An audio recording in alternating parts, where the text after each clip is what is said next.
Bismillahirrahmanirrahim. Alhamdulillahi rabbil alamin. Wal 'aqibatu lil muttaqin wa la 'udwana illa 'alal zalimin. Asyhadu an la ilaha illallah wahdahu la syarika lah. Asyhadu anna Muhammadan 'abduhu wa rasuluh.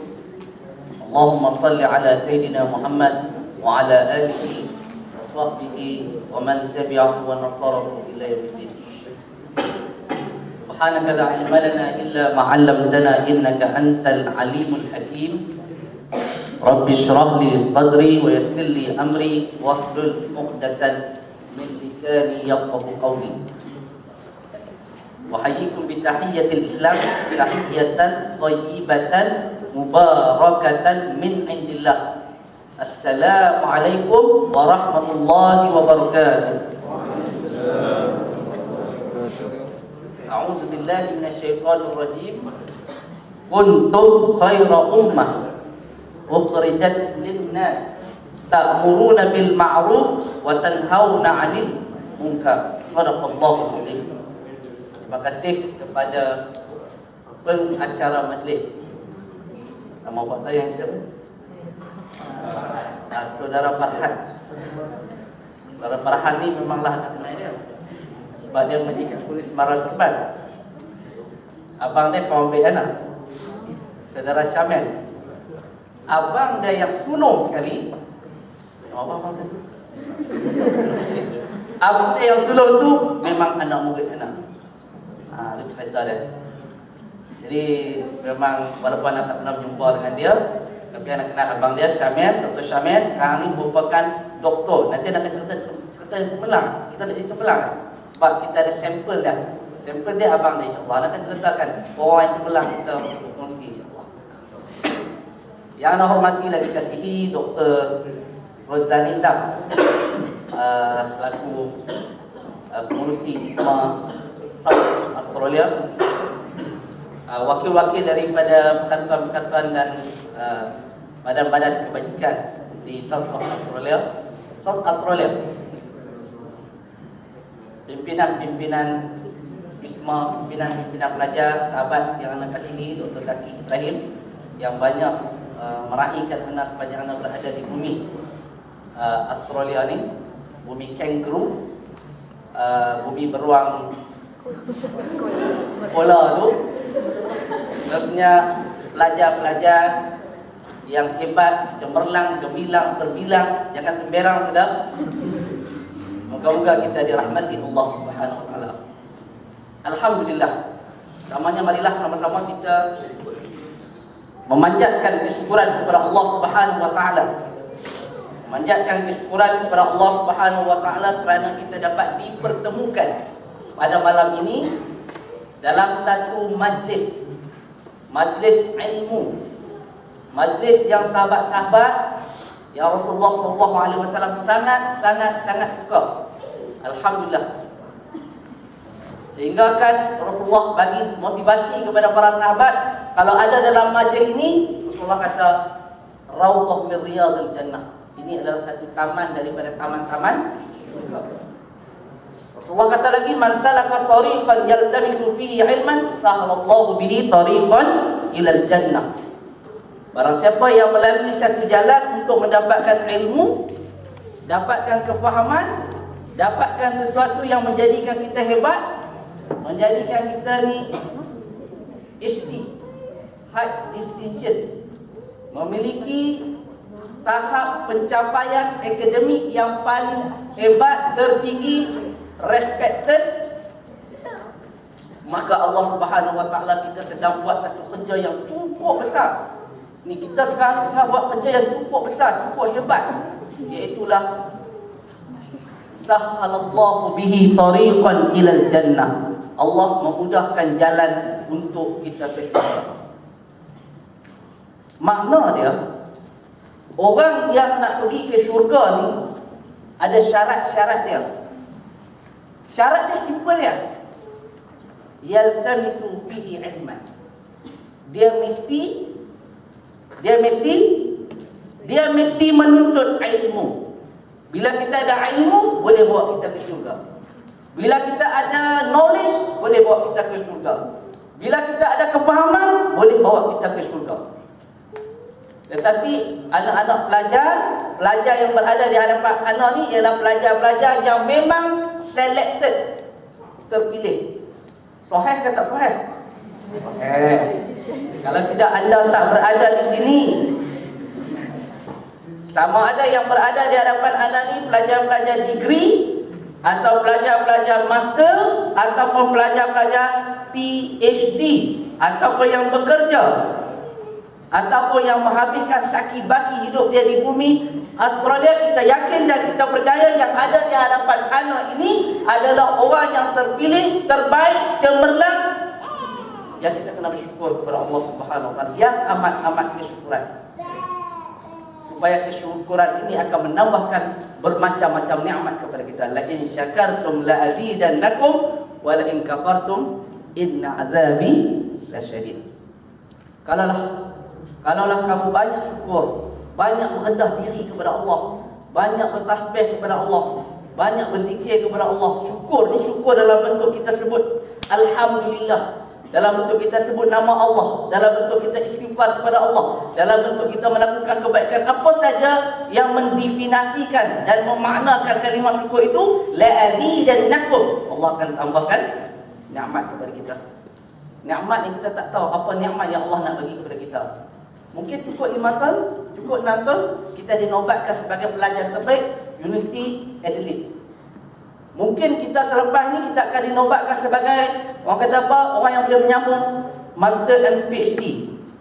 Ada orang yang akan diberikan nikmat oleh Allah Subhanahu Wa Taala itu, dia boleh sambung terus lompatan saujana, lompatan kangaroo, daripada BA terus PhD. Itu kata lompatan kangaroo tu.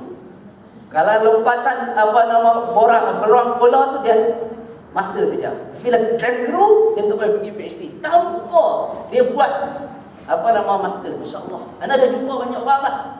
Kebanyakan yang belajar di luar negara, yang belajar di UK, dia orang ni terus ditawarkan untuk belajar dalam bidang PhD sebab dia cemerlang. Dia memang hebat. Dan semua itu anda yakin dan percaya, I'm very confident, itulah tujuan tentu. Untuk mengejar segulung nama yang diberi nama ijazah, high distinction. Kulluna, setiap kita memang mengimpikan. Tidur pun macam tu, cuma mimpi berbeza-beza. Sahih. Tapi yakin, itu satu daripada impian kehidupan antum. Ada orang juga Allah bagi nikmat kepada dia, bukan setakat dia dapat degree, dapat sambung master, bukan dekat dapat PhD, Allah bagi plus lagi. Dapat pula isteri. Dapat isteri, duduk di bumi Australia ni dapat jodoh. Di sinilah bertemunya jodoh. Yang kata nikmat tadi, kita tak tahu. Allah nak bagi tak tahu. Kita tak tahu apa nikmat yang Allah nak bagi, tapi kita yakin Allah akan bagi nikmat, Allah bagi jodoh. Rizak tak tahu mana tapi dapat jodoh. Jangan gelak, sahih. Tak betul. Allah nak bagilah tu, nak merawat kelukaan kita. Kalau kita tengok Rizak, Allah teruk. Cik benar Rizak dia teruk lah, dia kata. Tak layak lah sama master, tapi tak apalah. Orang kata pergi dengan satu sijil, balik dengan 3 sijil. Apa 3 sijil? 1 sijil degree, yang kedua sijil kahwin, yang ketiga sijil anak. Masya Allah, 3 sijil high distinction. Sebab apa? Sebab anda kata tadi, nikmat yang Allah akan bagi kepada kita. Tapi anda nak simpulkan, untuk kita dapat high distinction tu, ni motivasi kita, ni sesi kita nak bagi motivasi kepada antum. Kita tak boleh, orang kata apa, dalam hidup ni yang pertama sekali perubahan itu bermula daripada diri kita. Yang tadi mana penceramah yang hebat tadi sebut tadi. Anak pun takut penceramah hebat, baru tahun 1. Kalau boleh ganti Anwar Ibrahim lah. Kalau cakap tu boleh ganti Anwar Ibrahim. Dah ni Anwar Ibrahim boleh cakap, dia bergerak sana sini. Dia tak cakap pakai stage dia. Ni zaman dulu pakai cakap pakai stage. Kalau ni orang bercakap, semua kena bergerak-gerak, bagi semangat kat orang. Begitu. Kan? Kita nak bagi tahu perubahan bermula daripada diri kita. Kecemerlangan itu bermula daripada diri kita. Sebab kita bercakap satu tajuk high distinction for ummah. Makna dia panggil apa? Mumtaz lil ummah. Dalam masyarakat kita kata cemerlang untuk umat tadi. Kenapa kita perlu cemerlang? Yang ini kita kena fikir. Kenapa kita perlu hebat? Kalau kat sekolah bila anak mengajar budak, kita mengajar budak, kita selalu dengar perkataan latih to be. Kita mesti dengar perkataan latih to be kan? Mesti kamu nak cemerlang, mesti latih to be. Jangan gelap. Tapi kita tak boleh pakai latih to be. Kita latih to A. Kita kena latih to A. Semua orang kena jadi hebat. Dia kena latih untuk menjadi A dalam kehidupan dia, dalam kitaran hidup dia. Dia kena berubah diri dia, latih to A. Itu. Anak kena ulang. Tegur yang pertama, ubah diri, latih to A. Nak hebat untuk umat, kita latih to A. Kenapa kita kena latih diri kita to A? Pertama, memang Allah Subhanahu wa taala jadikan kita memang A. Percaya tak percaya? Anda nak tanya soalan tu.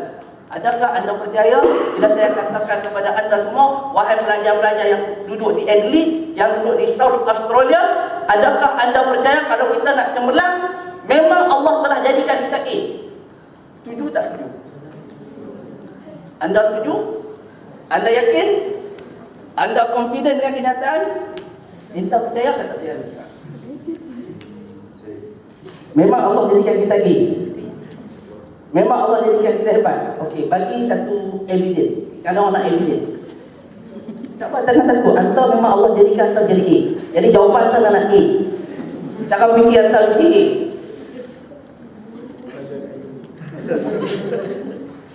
Agak lah.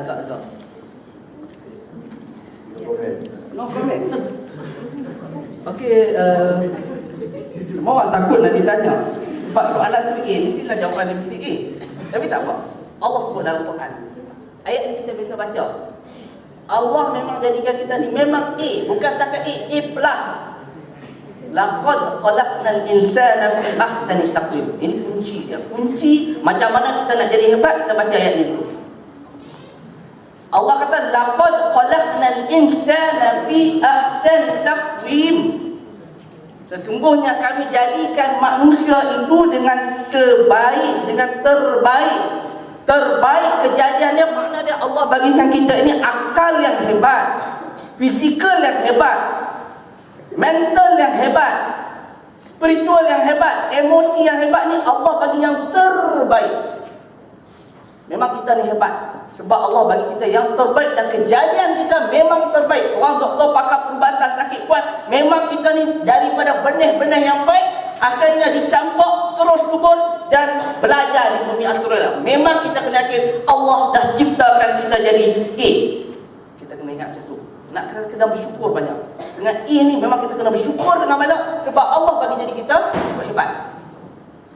Riset kita hebat. Pemikiran kita hebat.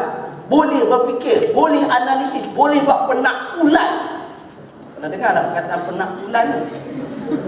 Istilah matematik. Penaklukan, kita nak takulkan. Boleh buat apa? Boleh buat rumusan. Kalau kita mengaji sains ni kena banyak buat rumusan. Kita kena buat apa? Pemerhatian. Kita kena ada proof, mana dia evidence dia. Allah bagi semua tu. Dan Allah bagi emosi kita hebat.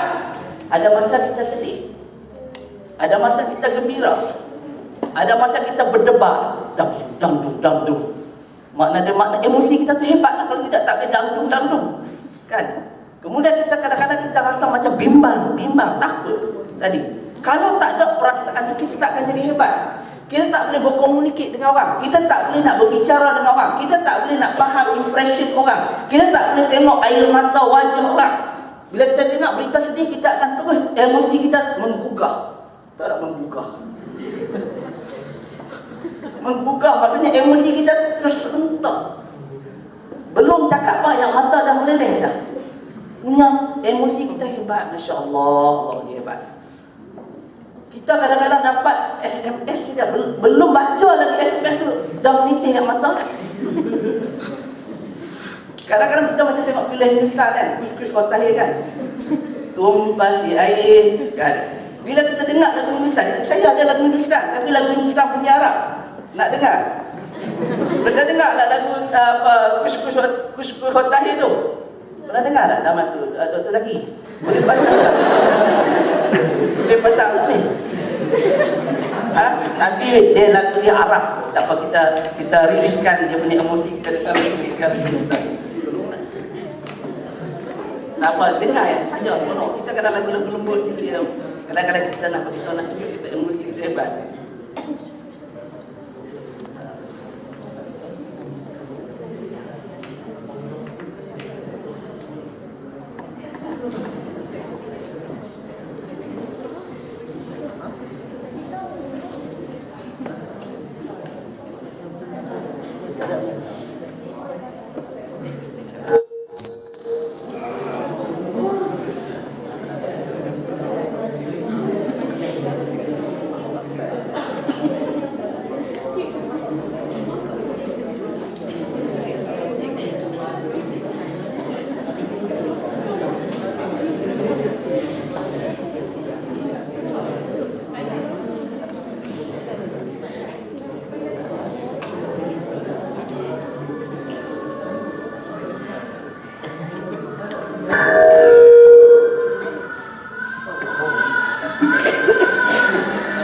Dalam bahasa Arab yang terjemahkan dalam bahasa Arab ini teknik mengajar budak. Anda mengajar budak.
Dia al-ma'ul air, dia kata al-syai'u al-qahwatu kopi, al-halibu susu.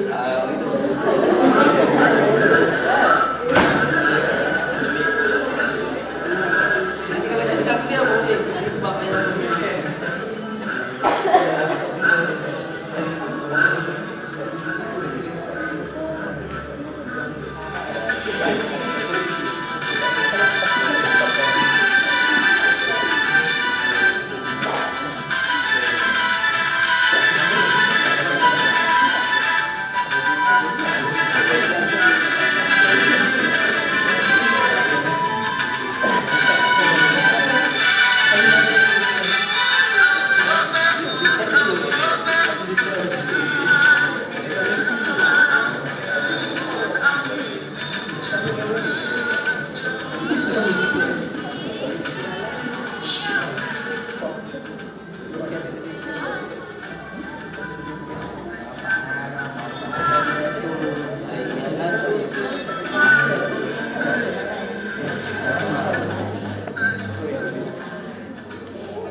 Ayo kita bersama, ayo bagi dekati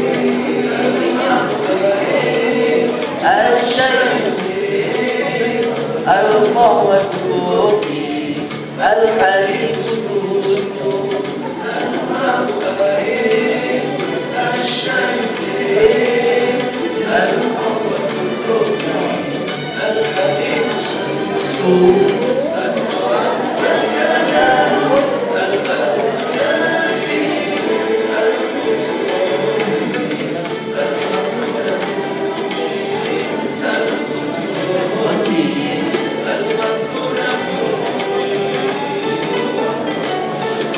Ada 9 lagu, banyak lagu ni, semua lagu-lagu yang popular. Semua tukar dalam bahasa Arab. Sebab nak ajar budak, senang untuk ingat. Kalau Malaysia ni macam tu.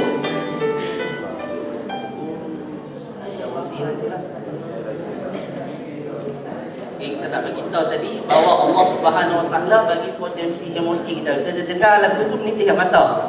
Ni kita kata zaman Kushku Khotani ni. Bila tengok filem Kushku Khotani ni, memang menitih kat mata lah. Macam kita tengok Kami Kushi Kami Gam lah. Kami Kushi Kami Gam ni makna dia kadang-kadang sedih, kadang-kadang dia Kami Kushi Kami Gam. Lala makan apa? Makan koci dan apa kapsah. Kapsah tu Arab. Kita makan kapsah, makan Arab tu panggil kapsah. Apa? Jadi anda nak bagi tahu memang Allah Subhanahu Wa Taala ni jadikan kita ni memang cukup hebat. Dengan potensi akal, potensi fizikal, potensi spiritual, semua itu Allah bagi jadi hebat. Tapi Allah Subhanahu Wa Taala bagi jadi kita hebat itu Allah kunci kita. Allah kunci macam mana? Allah kata khuliqal insanu dha'ifa. Khuliqal insanu halu'a. Wa idza massahu syarru jazua wa idza massahu khairu manu'a. Manusia ni walaupun hebat, Allah kata khuliqal insanu dha'ifa. Memang kita hebat. Kita memang hebat, tapi kadang-kadang kita rasa lemah. Memang kita rasa lemah. Khuliqal insanu dha'ifa. Manusia dijadikan dalam keadaan dia rasa lemah saja. Nak main program lemah, nak semayang lemah, nak puasa lemah, nak belajar lemah. Allah dia kata bangun lewat ni, dah lewat tak payah pergi kelas dah. Bangun tengok dah pukul 8 setengah dah. Termis kadang-kadang, termis kelas. Tak payah pergi lah. Rasa lemah. Balik rumah tengok rumah serabut. Kita dah biasa jalan raya ni penuh bersih apa semua.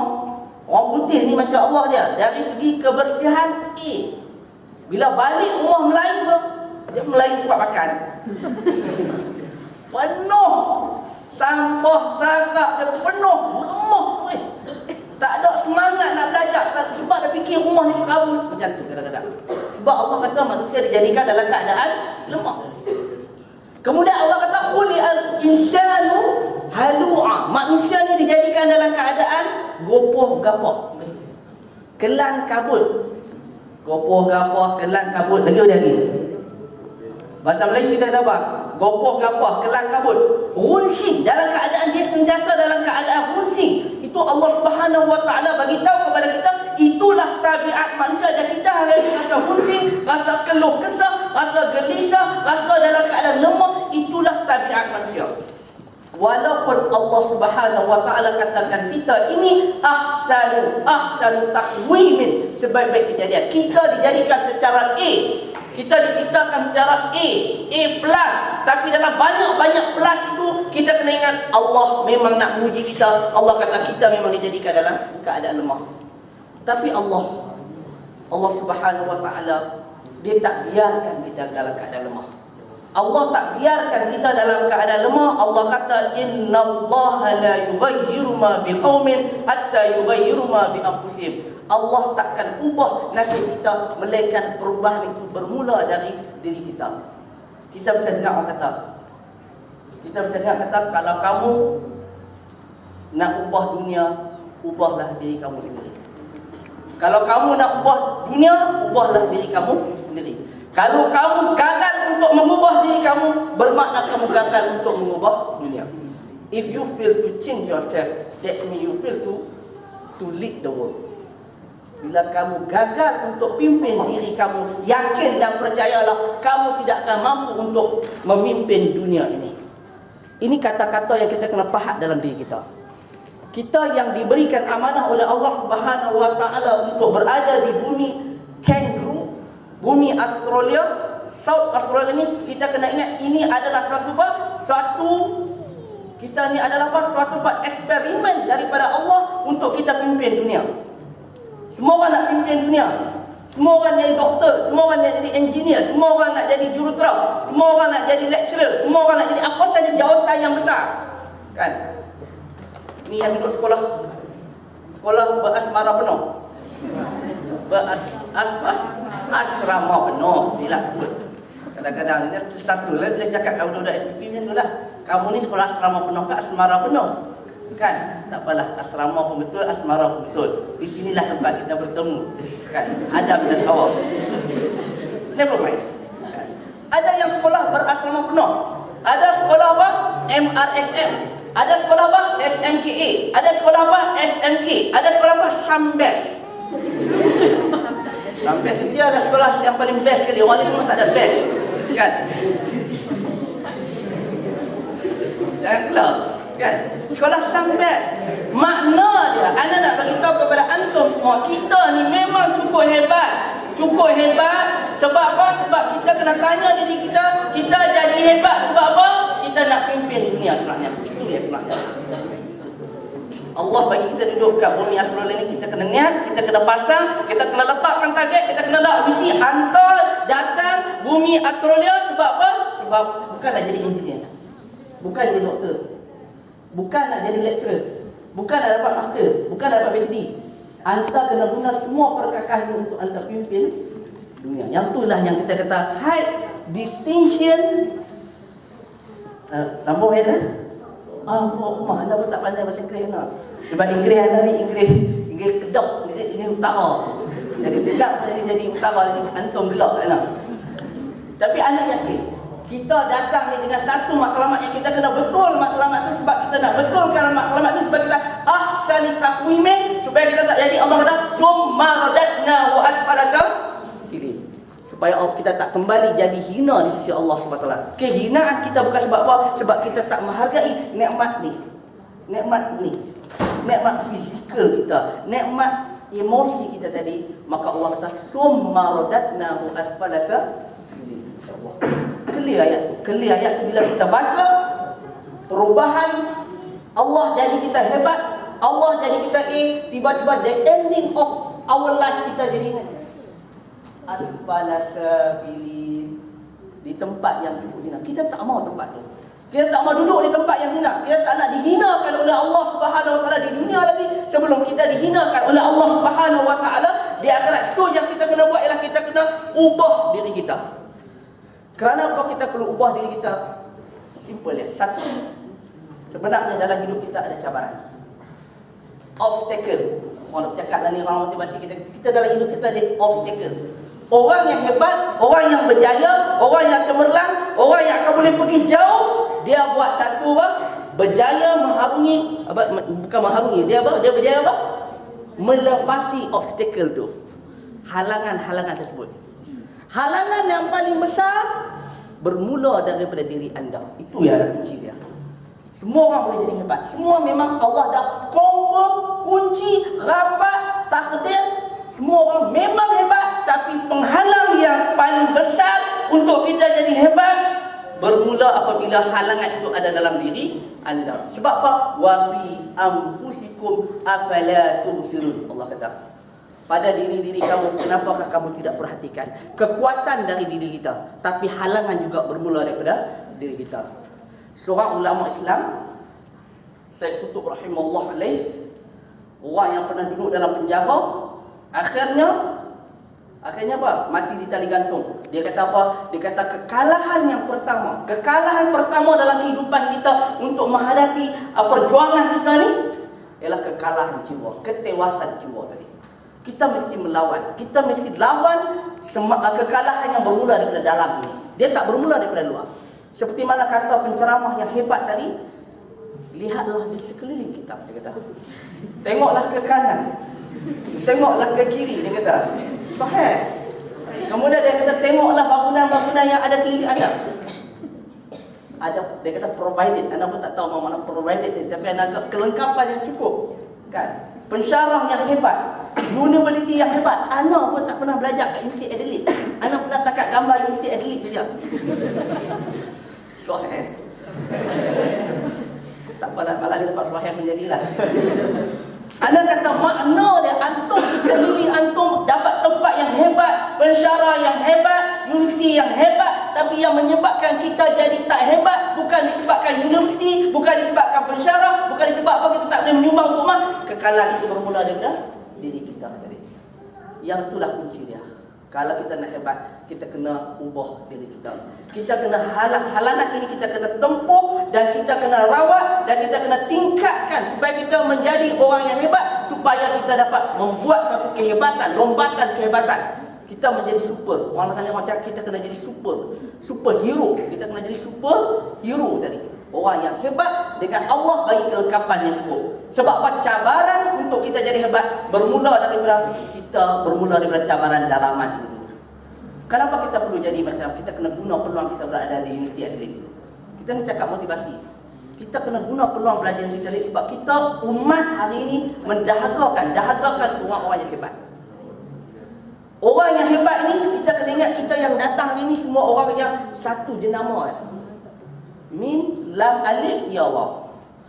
Minta maaf kepada lelaki. Jiwa Melayu dia kuat. Dia memang jiwa Melayu dia kuat. Tak apa, makna dia anak-anak kita bercakap, makna kita nak hebat ni, kita masih satu jenama, satu pattern. Kita, cabaran kita yang paling besar di Malaysia, di sini tempat kita semai, di sana tempat kita tuai. Mungkin kita sini tuai dapat degree PhD, tapi nak beramal medan sebenar kita ni di Malaysia. Sebab apa? Di Malaysia kita hadapi cabaran yang cukup rumit sekali. Kita hari ini baca dalam paper. Ni baru nak masuk isu-isu masalah ni. Tadi nak bagi tahu kata kita nak hebat, kena ubah diri kita dulu. Sebab apa kita kata kita kena ubah diri? Kalau tak boleh ubah diri kita, kita tak boleh ubah masyarakat. Kita tak boleh lead manusia. If you fail to change yourself, ulang banyak kali tak apa? You fail to lead the people, the world. Kamu akan gagal untuk memimpin orang dan memimpin dunia. Tak boleh. Orang yang hebat dan berjaya tadi yang kata sebab dia berjaya pimpin diri dia tadi. Sebab cabaran kita besar ni, masyarakat kita ni. Cabaran yang pertama kita berdepan hari ini di Malaysia hari ini, cabaran ialah kita nak mentakrifkan Islam yang sebenar tu. Hari ini celaru bila kita cakap Islam. Macam-macam pemikiran tentang Islam. Yang melihat kacamata macam ni, dia jadi macam ni. Yang melihat kacamata macam ni, dia macam ni. Lihat kacamata macam ni. Hari ini kita berdepan orang yang memberi tafsiran yang berbeza-beza terhadap Islam. Kalau kita tak kuat kefahaman kita, ilmu kita terhadap Islam, kita akan terikut dengan rentak-rentak yang ada di Malaysia ini. Sebab serangan pemikiran, serangan yang pertama untuk merosakkan Islam, dia bermula dengan serangan pemikiran. Maka muncullah apa yang kita kata hari ini, liberalism, pluralism, humanism, secularism. Semua ini pahaman-pahaman yang akan merosakkan usaha agenda kita untuk menjadi orang satu umat yang mampu membuat satu perubahan besar-besaran kepada negara kita. Ini kita diasap berbagai-bagai. Asapkan demi asapkan. Sebab apa? Kita lemah tadi. Kelemahan itu bermula daripada jiwa kita lemah. Tak mampu untuk rasa izzah dengan kehebatan Islam. Kita tak rasa izzah dengan kehebatan Islam. Itu cabaran yang pertama. Cabaran kita yang paling besar, cabaran pemikiran. Yang kedua kita kena ingat, musuh-musuh Islam ni sekarang ni dia serang Malaysia. Dia serang Malaysia melalui apa? Donation. Fund. Orang kenal macam kompetitif fund. Fund tu makna daripada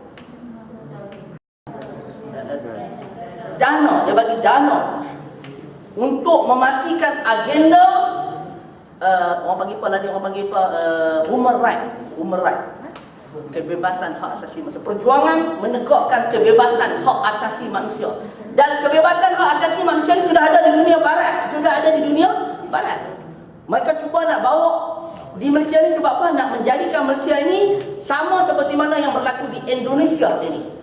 Di Indonesia ini gerakan human right mendapat tempat. Mereka nak di Malaysia pun mendapat tempat. Maka muncullah cabaran-cabaran yang kita hari ini, cabaran-cabaran isu LGBT. Mungkin kita hari ini biasa dengar dah LGBT kan?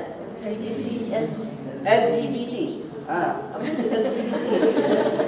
L itu huruf L, G itu huruf G, B itu huruf B, T itu huruf T.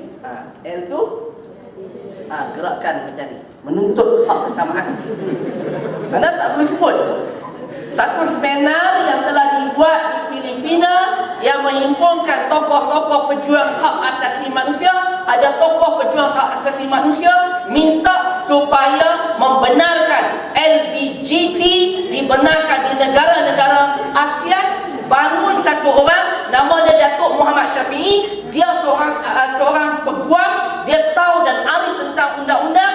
Dia menggunakan terma undang-undang untuk menghalang LGBT di negara Malaysia. LGBT, LB pun tak apa, LG pun tak apa, tak lari jauh. Tak apa. Anda nak bagi tahu, itu cabaran dia. Makna dia, kita ni kita kena kuat benda tu, makna dia sedang mereka menasab. Tapi ada orang Islam yang Allah bagi kesedaran kat dia, Datuk Muhammad Syafiee ni, dia bukan mengikut surah pun. Bukan nak suruh tak ikut surah. Ya, dia pun tak main program macam kita ni, high distinction for ummah ni. Tapi kesedaran, ini yang penting. Kesedaran tentang cabaran umat Islam hari ini. Bila dia ada kesedaran, dia mampu bercakap menggunakan pentas undang-undang untuk menyelesaikan, menolak desakan ataupun permohonan untuk membenarkan LGBT tadi. Dia tolak, akhirnya mereka tolak, sepakat tolak perkara tersebut. Itu satu ancaman yang kita kena faham di Malaysia. Yang ketiga, yang berlaku di Malaysia, kita sekarang ni berdepan dengan apa? Pilihan raya 2012. Pilihan raya 2012, tapi pilihan raya yang ketiga, kita tak tahu apa yang akan jadi dalam landscape politik negara Malaysia. Kita tak tahu apa yang jadi. Tapi kita lihat semua pihak, tak kira lah hitam ke putih, kuning ke biru, semua orang sekarang ni duk aim dengan tema masing-masing. Tapi di sebalik semua benda ni, kita kena letak suatu analisis secara sedar dan faham bahawa agenda setiap orang itu, setiap parti-parti, setiap orang itu semua ada agenda dia. Semua orang ada agenda. Kita dalam menilai isu politik, kita kena letak Islam ke depan. Kepentingan Islam dan kepentingan umat Islam itu kena depan. Apa akan jadi bila kita hilang benda tu? Kita bukan bincang orang salah, saya bukan nak bincang benda tu. Saya nak bincang bagaimana orang Islam melihat persepsi politik daripada kacamata politik tanpa melihat isu-isu yang berlaku di dalam negara kita dalam persepsi persepsi kepentingan umat. Persepsi syariat, dia ada dua, umat dan syariat. Itu penting. Apa isu kita bahas? Apa topik yang kita bicarakan? Apa pentas yang kita duduk bersama? Apa landscape politik pun, apa saja kita mesti melihat dalam satu garis itu, iaitu garis syariat dan umat. Itu penting. Bila kita melihat politik dari kata mata politik, kita akan kata yang ini salah, yang ini betul. Yang ini betul, kawan ini salah. Akhirnya kita akan terjebak dalam agenda yang memang dicakup oleh orang lain untuk melemahkan kekuatan umat Islam. Umat Islam mesti bersepakat mendukung agenda Islam dan agenda umat. Ini penting. Jadi itu saja nak tinggalkan supaya kita berfikir. Itu cabaran kita hari ini. Ditambah pula anak-anak muda ini. Anak-anak muda. Kita bincangkan tentang universiti di Malaysia. Kita kena faham universiti Malaysia ni. Kamu kalau buat kajian, search dalam internet, berapa kedudukan Universiti Melaya? Universiti Melaya itu adalah universiti yang tertua di Malaysia. Apa ranking? Kita nak bincang ranking Universiti Melaya di Malaysia. Berapa ranking dia? Kita search dalam internet lagi, kita tengok Universiti Sains Malaysia dalam bidang perubatan. Kita tengok berapa ranking Universiti Sains Malaysia dalam bidang perubatan. Sebab anda bercakap kepada orang yang belajar dalam intelektual ni, antum kena kaji. Ana baru balik bulan 6 itu, ana baru balik daripada Universiti Yogyakarta.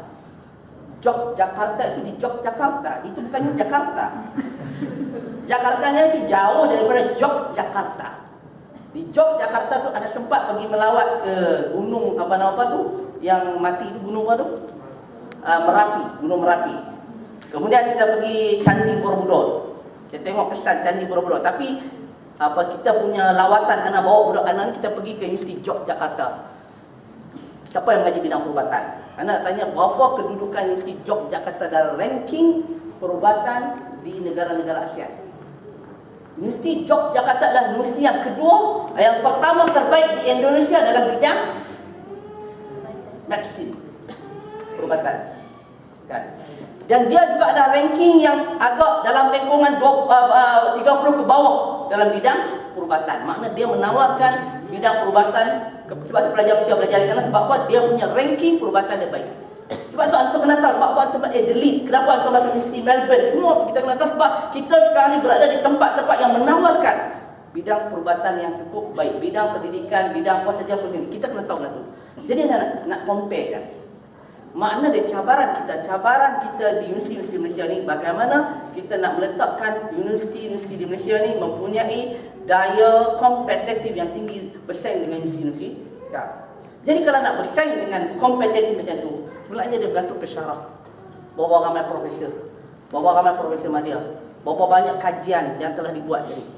Sebab apa universiti kita jadi jatuh ke bawah? Sebab inilah, bila universiti sudah menjadi alat, bukan menjadi institusi keilmuan dan keintelektualan, maka habis rosak peranan universiti tadi.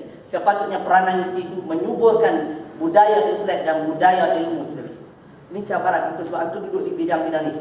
Ditambah pula hambatan yang paling besar di Malaysia ialah kita menghadapi peluang pekerjaan yang terhad. Kamu ingat kamu kerja doktor, alhamdulillah wa syukurillah. Tapi kerja lain, la haula wala quwwata illa billah. Kita tak tahu. Sebab kita berdepan dengan persaingan yang kompetitif. Jadi dalam kita berbicara tentang high distinction for ummah, kita nak guna peluang ni bahawa kita kena sedar kita sedang duduk dalam dunia kompetitif. Dunia bersaing dengan orang. Dunia kita sedang berinteraksi, bersaing, bergelut dengan orang.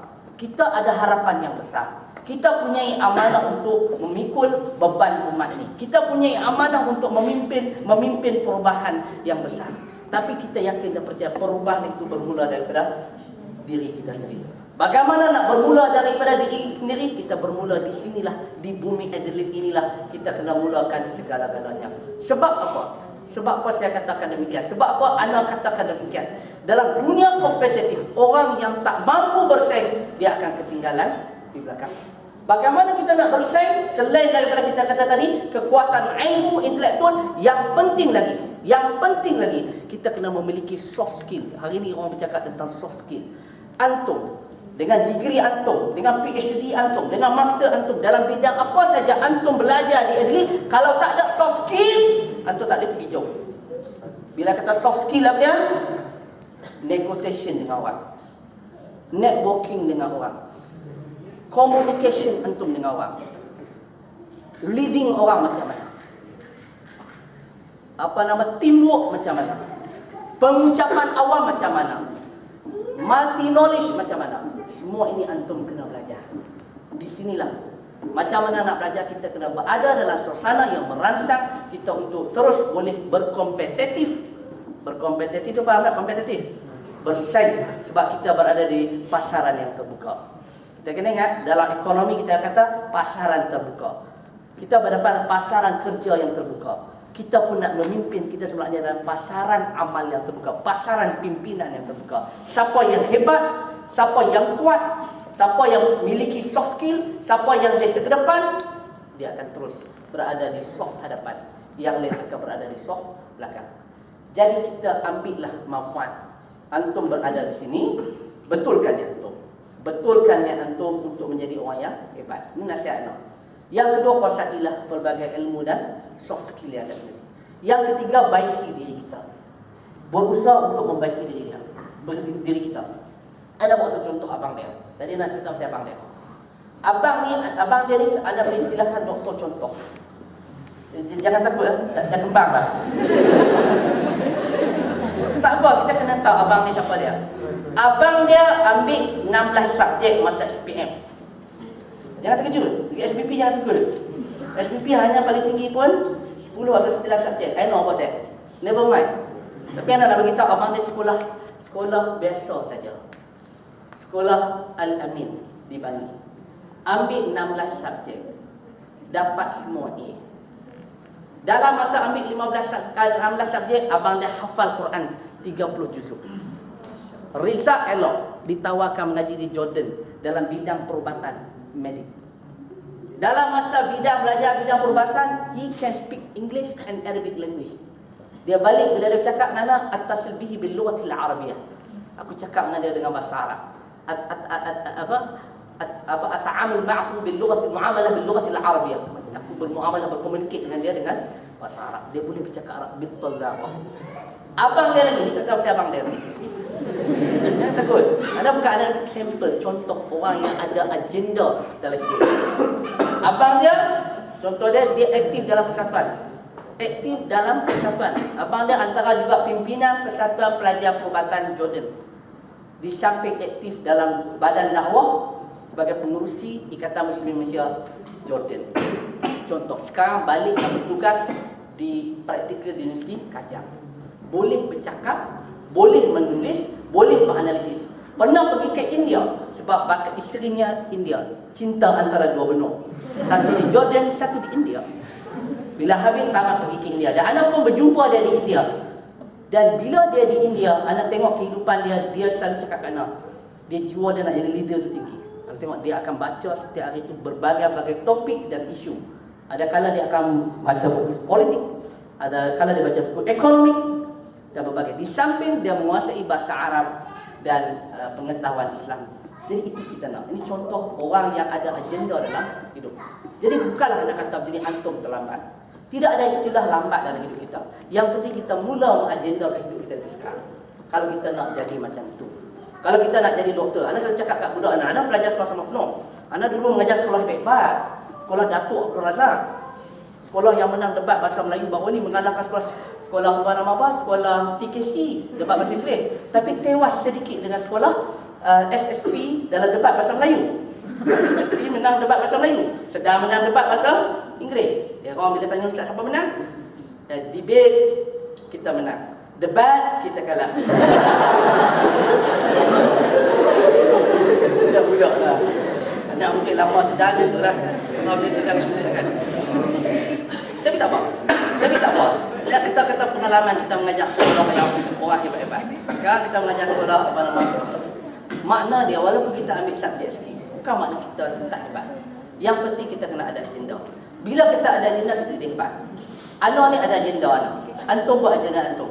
Kita pasti akan bertemu bila kita ada agenda yang sama. Tapi ana ingat disedar. Disedar ni ada orang yang hebat juga sebenarnya. Bukanlah ana pun sebab ana pun tak mengajar pada sekolah contoh sedar kan. Tak maaf lah kan. Walaupun tak ada budak sedar kat sini, tak apa. Ni pemain. Di sedar ni ada satu ketua pelajar. Dia ketua pelajar. Dia budak yang baik. Dia pemain rugby sekolah. Pergi bertanding di peringkat macam-macam peringkat dah. Dia juga adalah Dia juga adalah pemain kriket. Sedang menang kriket nombor 3 pertandingan. Dia ketua pelajar. Dalam masa yang sama dia pernah dipilih oleh kerajaan Malaysia menjadi ketua delegasi remaja untuk forum ASEAN Remaja Forumnya. Forum Remaja ASEAN. Dia wakil delegasi Malaysia. Dia ada agenda. Dia dapat SPM 9A. Semua subjek dia dapat A. Tapi dia telah ubah agenda dia. Sekarang dia berada di Universiti Al-Azhar Mesir. Ambil bidang apa? Bukan bidang medik. Ambil bidang apa? Bukan bidang medik, bukan bidang engineering, tapi sekarang ambil dalam bidang usuluddin. Sebab dia minat bahagian falsafah Islam ni. Dalam bidang falsafah Islam, bahagian ideologi dan kajian tentang ideologi, dia ambil bidang tu. Mana boleh? Dalam hidup kita boleh berubah. Sains boleh pergi agama. Orang sains confirm dia boleh belajar agama. Anda jumpa lagi satu orang bekas pelajar Adelaide, Omar Kasim. Kalau Dr. Zakir kenal Omar Kasim. Omar Kasim ni dulu masa zaman dia student ni, dia presiden Maskar di Kasar Adelaide. Isteri dia sedikit usaha Maskar. Dua-dua ni budak pandai. Omar Kasim ni selalu kami cakap dia Omar Kasim ni dulu selalu discuss bincang dia. Omar memang kerja bagai engineer petroleum bagus dah. Satu yang kurang lagi, kena ambil bidang agama. Sekarang sedang nak habiskan menamatkan diploma in syariah di Universiti Melaya. Sebab apa anak kata kita kena ada agenda? Sebab kita nak pimpin orang, kita kena lebih daripada orang. Itu persaingan kita pada abad akan datang. Orang akan tengok itu. Degree sama. You Adelaide, you Melbourne, you Jami'ah Amman, Jami'ah Amman, Universiti Amman dalam bidang medik. You datang daripada apa? Universiti Royal College of Surgeons. Royal College of Surgeons. Anda dah pergi dah Royal College of Surgeons. Apa dah? Universiti apa lagi di Ireland? Universiti Dublin University. Semua tu. Campur lagi di UK. Semua sama degree medik. Apa kelebihan anda daripada orang lain? Tunjuk sijil. Ini syariah. I can speak Arabic language. You boleh terbang seluruh dunia. You boleh terbang seluruh dunia. You boleh kerja di Mekah. You boleh kerja seluruh dunia. Sebab apa? Awak ada side skill lebih daripada orang. Bukan anda nak suruh kerja tu. Kita kerja benda tu untuk kepentingan umat.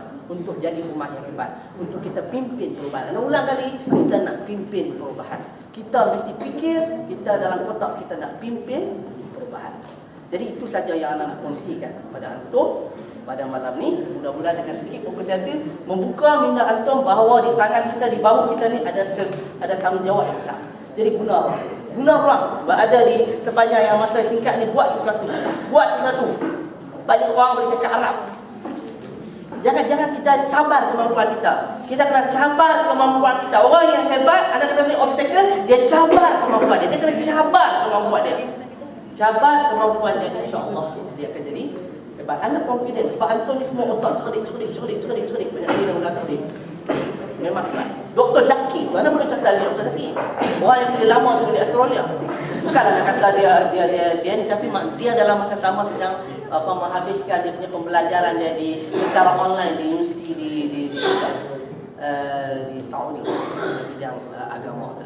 Maka kita boleh sebenarnya, kita boleh. Tak ada benda yang mustahil dalam hidup. Sebenarnya kita kalah daripada awal bila kita mula meletakkan diri kita ni kalah. So kita kena sentiasa menjadi pembina. Memang Allah melahirkan kita untuk menjadi orang hebat. Memang Allah melahirkan kita untuk menjadi bina. Jadilah sang bina, jadilah orang yang hebat. Supaya dengan kehebatan ni kita akan dapat memberi manfaat kepada umat, kepada dakwah ni, kepada negara dan akan. Tapi ingat, kita sedang berdepan dengan zaman kompetitif. Kita kena bersaing. So kita kena siap agenda yang besar untuk membuat satu agenda yang besar untuk melakukan bukan transformer, tapi transformasi besar-besaran. Generasi antum lah yang akan merubah landscape negara pada masa akan datang. Anak akan berlalu lah. Anak ni jadi ustaz jenis ustaz cabut orang kata. Mengajar kat sekolah itu. Tapi jangan lupa, mungkin anak ni impian anak nak jadi menteri pendidikan. Anak nak jadi Perdana Menteri, kalau tak jadi menteri pun jadilah. Sebab anak dah letak dah, aku mesti berada dalam sidang Dewan Rakyat 20 tahun lepas sekarang atau 15 tahun lepas sekarang. Kalau tidak, hidup kita akan tak ke mana-mana. Jadi itulah sebagai satu kepolisian. Assalamualaikum warahmatullahi wabarakatuh.